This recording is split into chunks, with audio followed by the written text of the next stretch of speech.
We realize at a certain point that we're just going to have to go deeper. We're just going to have to go into the dark.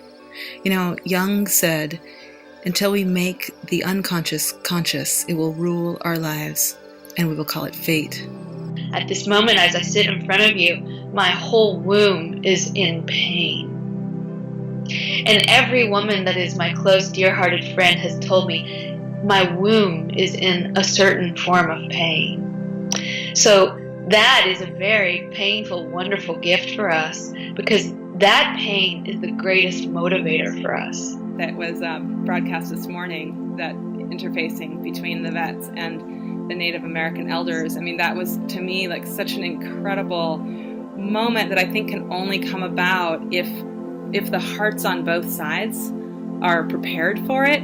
The brain's very clever. If it's not getting fed, if you start to remove relationships that are feeding this emotion without dealing with the emotional addiction itself, you'd be shocked at how good your brain is at finding new people to take on this role. To me, when we talk about, the radiance of our personality or the best of ourselves, it's really when we are being led by that calm, clear, curious, compassionate, witnessing, but also discerning self. There is no more object. There's just this pure absorption of consciousness, so to speak, where we think of it as being able to identify with the self within the self, or the soul. Zen was the religion of the samurai. So what's wonderful about Zen that I like about it, another quality, is that it's very immediate, and it's very much about the present moment. So there's no sentimentality about it.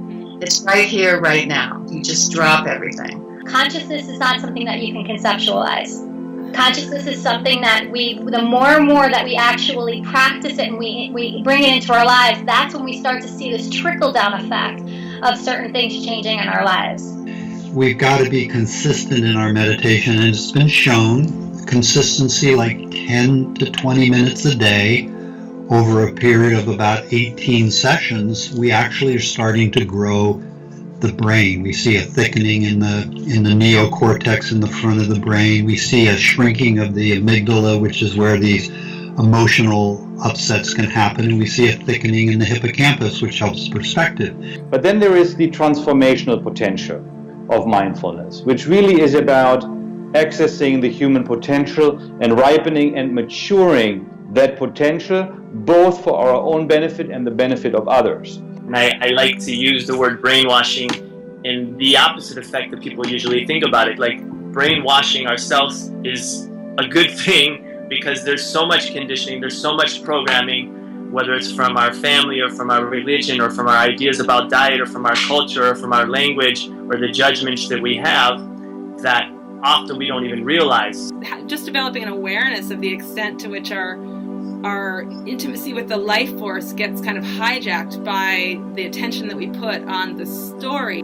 I walk them through the brain science models of how meditation is actually, when you calm down the fight or flight or the stress response and elicit the relaxation response that, Dr. Herbert Benson has spent a lifetime studying how that physically rewires the brain to manage stress, become more emotionally resilient, and harness creativity and innovation. As humans, we have certain qualities that are inevitably ours and beautifully ours. And when we can fall in love with those instead of shame them, change them, judge them, then we become whole. So I often say that our kids are actually here to heal us, because we're here to raise our kids to help them be their whole true selves, not necessarily to make them happy, but for them to become who they are. And through doing that, we can actually heal those parts of ourselves that aren't, that need some healing. In yoga, you are a child of the universe, and you are enough. You are created to be perfect, exactly the way you are. There's no effort required. You don't have to put on fancy hats or fancy clothes or any of those things. You, just as you are perfect. So it's really just an incredible catalyst and teacher if we're open to seeing it that way. And I don't want to sugarcoat anything. I mean, it's really hard. It's not something that anyone would choose, and it's not an easy or pretty process. But I have experienced in my own life, and I'm watching it in those I work with, that there's a lot of beauty in it too, because it kind of brings you to your knees, and it kind of takes away all the layers that keep you separate from yourself, and it takes away all the bullshit. Of course, to get real.